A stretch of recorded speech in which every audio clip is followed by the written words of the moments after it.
Hi guys, good morning. இன்னைக்கு கருவேப்பிலை சாதப்பொடி தான் பார்க்க போகிறோம்.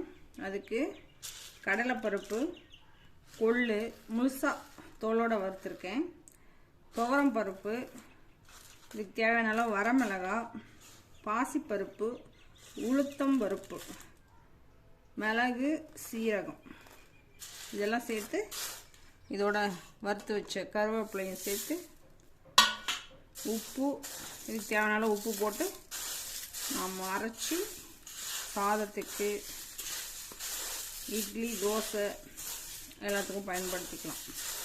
நல்லாயிருக்கும்.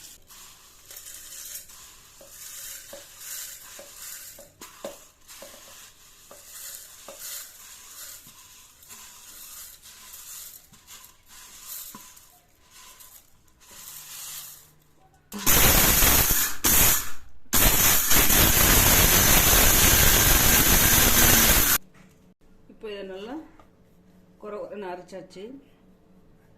இது இட்லிக்கு, சாதத்துக்கு நெய்யோடையோ நல்லெண்ணெயோட போட்டு சாப்பிடும்போது நல்லாயிருக்கும். இல்லை எல்லா பருப்பும் இருக்கிறதுனால ரொம்ப ஹெல்த்தியானதும் கூட. ஓகே, பாய்.